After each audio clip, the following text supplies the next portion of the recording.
अस्सलाम वालेकुम। मैं हूं फैसल तारिक।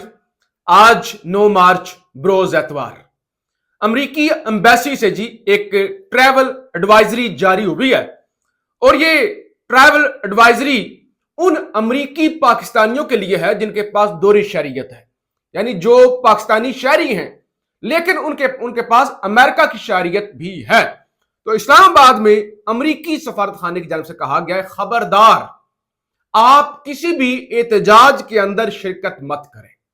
अगर आप पाकिस्तान में गिरफ्तार हो जाते हैं तो फिर आपको कानून का सामना करने पड़ेगा और अमेरिकी एम्बेसी आपको प्रोटेक्ट नहीं कर सकेगी, क्योंकि पाकिस्तान के अंदर पाकिस्तान का कानून एहतजाज को सपोर्ट नहीं करता। यानी अगर आप पाकिस्तान में रहते हैं और अगर आप किसी एहतजाज में शिरकत करते हैं तो फिर आप अपनी जिम्मेदारी पर उस एहतजाज में शिरकत करें। कल को ऐसा ना हो कि आप फंस जाएं और आप कहें हम तो अमरीकी शहरी हैं, हमें तो अमरीकी सफारत खाना बचाने के लिए आएगा। उन्होंने कहा पाकिस्तान के अंदर पाकिस्तान का निजाम एहतजाज को, फ्री स्पीच को सपोर्ट नहीं करता। अब होना तो यह चाहिए था, यह ट्रैवल एडवाइजरी जारी करने से पहले अमेरिका पाकिस्तानी हुकूमत से सख्त मुतालबा करता कि हम हैं जमहूरियत के चैंपियन, हम दुनिया में जमहूरियत देखना चाहते हैं, हम यूएस एड के जरिए करोड़ों डॉलर खर्च करते हैं कि मुल्कों के अंदर जमहूरियत हो और तालीम हो, फलाना हो, ढमकाना हो। तो आप एहतजाज जो बेसिक राइट है वो आप लोगों को एहतजाज का हक दे, लेकिन अमेरिकन एम्बेसी ने कहा नहीं, आप अपनी जिम्मेदारी पे पाकिस्तान में अगर आप हैं तो फिर आप भूल जाएं कि जमहूरियत है, आइन है, या आप एहतजाज कर सकते। दूसरी तरफ डोनाल्ड ट्रंप की जानब से खत लिखा गया और यह खत था आयतुल्लाह अली खामनाई साहब के लिए, जो कि ईरान के सुप्रीम लीडर हैं, कि हम आपसे बातचीत करना चाहते हैं, मामलात को बैठकर हल करना चाहते हैं और खबरदार आप एटम बम मत बनाएं। आप जो मिसाइल जोरी तजर्बात कर रहे हैं उससे बाज आ जाएं, बातचीत से मामलात हल कर लेते हैं। अब आयतुल्लाह अली खामनाई साहब ने इस पर बड़ा सख्त रद्द-ए-अमल दिया है ट्रंप को। उन्होंने कहा कि ईरान अपने मज़ाहिर प्रोग्राम के खात्मे के मुतालबात तस्लीम नहीं करता। कुछ बदमाश मुमालिक अपने मुतालबात मनवाने के लिए बातचीत पर जोर देते हैं। बातचीत पर जोर देने का मकसद मसाइल हल करना नहीं है, बल्कि हमें नीचे लगाना है। वो समझते हैं कि हम कमजोर हैं, हम धमकियों में आ जाएंगे। हम अपने मंसूबे पर कंप्रोमाइज नहीं करेंगे। और ये जो बातचीत का हमें सबक पढ़ा रहे हैं, इनका मकसद बातचीत या अमन नहीं है, बल्कि ये हमें कमजोर करना चाहते हैं।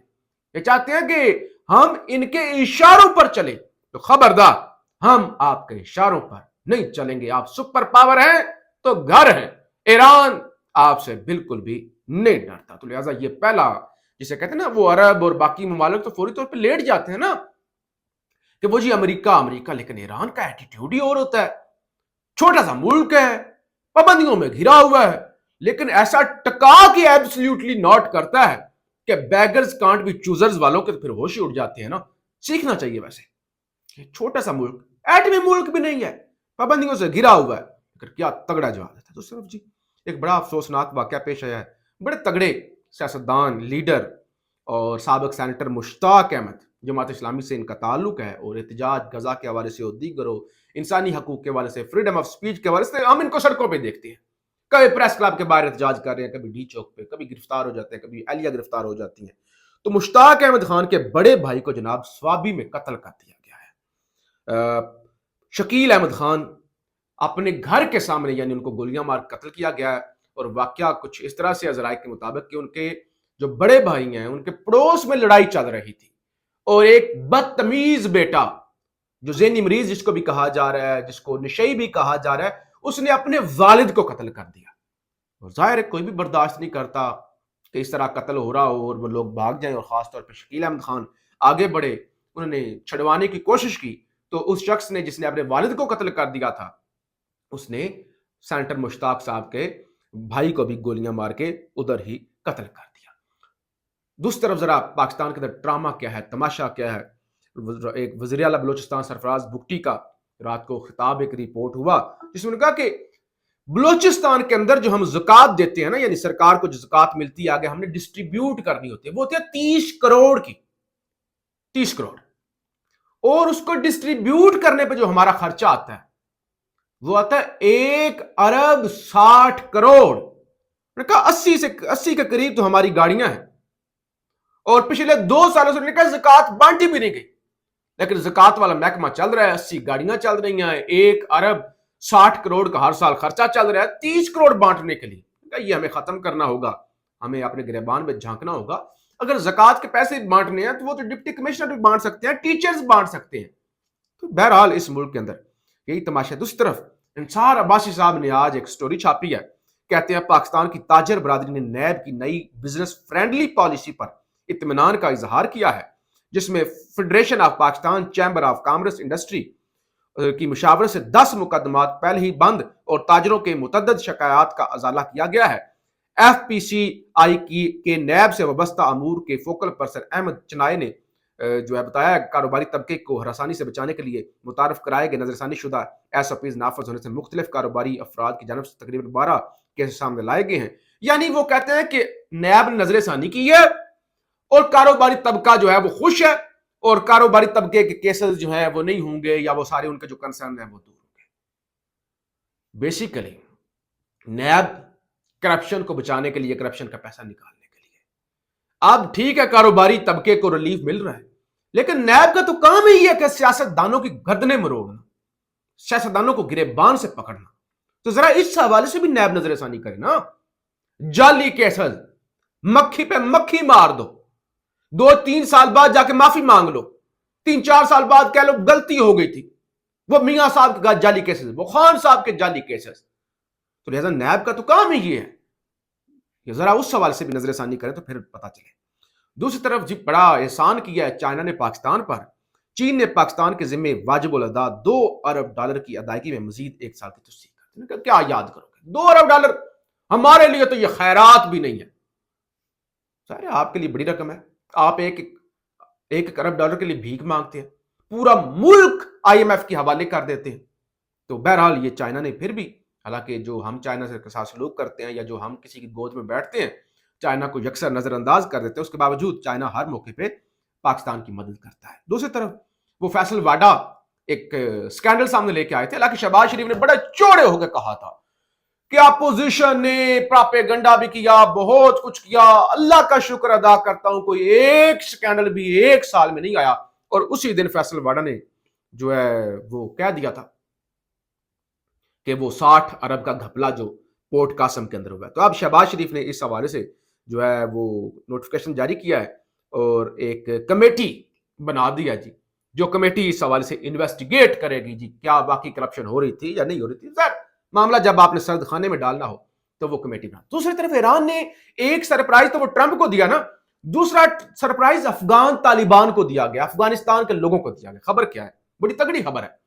ایران نے 11 لاکھ افغان مہاجرین کو ملک بدر کر دیا اور مزید مہاجرین کو پناہ دینے سے معذرت کا اظہار کیا. اب آپ لوگ کہیں گے کہ یہ کون سی یعنی ایران نے بیچارے مظلوم افغانیوں کو نکال دیا. ہاں تو مظلوم ہی بیچارے, ظاہر ہے وہاں سے بھاگے ہوئے ہیں, کون بھاگتا ہے اپنا ملک چھوڑ کے, مہاجر ہے. لیکن یہ کیا ذرا کس کا, ایران کا نہیں ہے, یہ سارا امریکہ کی ساری یہ 2 نمبری ہے نا. تو ایران کیوں امریکہ کا بوجھ اٹھائے, نکلو نکلو. اور ساتھ ہی انہوں نے نکال بھی دیا 11 لاکھ لوگوں کو, اور ساتھ میں انہوں نے سرحدوں پر نگرانی بڑھا دی ہے, کیونکہ ظاہر ایران کی اور پاکستان کی اور اسی طرح سے باؤنڈری ملتی ہے افغانستان کی, تو انہوں نے سرحدوں پہ. ہمارے یہاں تو پتہ ہے نا داعش کے کمانڈر آ جاتے ہیں اور وہ پکڑ کے ہم امریکہ کے حوالے کرتے ہیں, لیکن ایران نے اپنی سیکورٹی جو ہے وہ ٹائٹ کر دی. دوسری طرف جی فسطائیت اور انتہا کی فسطائیت. ابھی آج چھٹی والے دن اسد کیسر کا ایک ویڈیو پیغام سامنے آیا ہے جس میں وہ کہتے ہیں کہ بی این پی قیادت اور کارکنوں پر اس وقت بلوچستان میں کریک ڈاؤن جاری ہے. پاکستان تحریک انصاف کے مرکزی رہنما اسد کیسر کی اس بارے میں اختر مینگل سے فون پر گفتگو ہوئی. وہ خود اور بی این پی کے سینئر نائب صدر ساجد ترین بھی مختلف ایف آئی آرز کی زد میں ہیں.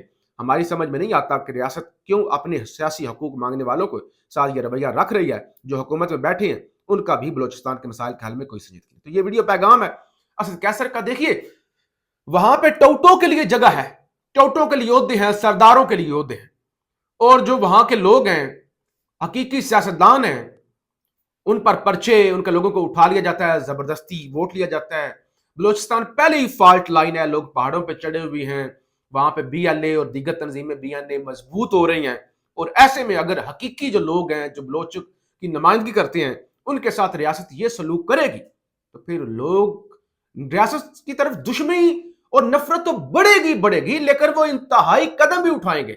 हमें ये सोचना होगा ये ताकत इस्तेमाल हो गई पिछले 70-75 सालों से, कुछ भी हासिल नहीं हुआ, तो अब कुछ नया देखना होगा।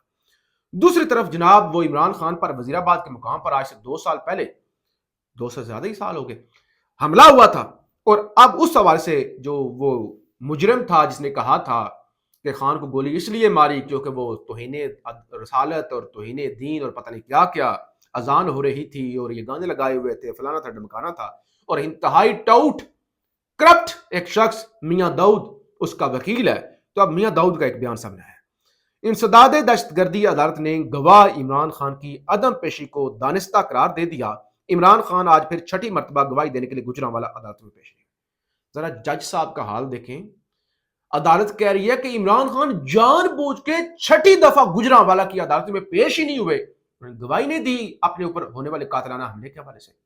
अंदाजा करें, खान तो जेल में है, उसकी तो जो ऑनलाइन पेशी होनी होती है वो भी नहीं हो पाती, और जज साहब कह रहे हैं दानिस्ता जानबूझ के इमरान खान पेश ही नहीं हो रहा, अब हम क्या करें, क्या हम वन साइडेड फैसला कर दें। तो ये तो इस मुल्क के अंदर ड्रामा और जनाब तमाशा हो रहा है। जिस तरह पार्लियामेंट का मुश्तरका इजलास कल है, दावतनामे जारी कर दिए गए हैं, और स्पीकर को, सूबाई गवर्नर्स को, वज़राए आला को, सूबाई असम्बलियों के स्पीकर को, chairman joint chief of staff committee को, तीनों मुसल्लह अफवाज के सरबरान को भी दावतनामे अरसाल कर दिए गए हैं, और कल पार्लियामेंट का मुश्तरका इजलास होने वाला है। अब देखते ही हैं कि क्या इसमें ताकतवर एस्टैब्लिशमेंट तशरीफ लाती है, या वो समझता है कि कोई जरूरत नहीं है पार्लियामेंट जाने की, क्या जरूरत है, उनको हमारे पास आना चाहिए। पाकिस्तान जिंदाबाद।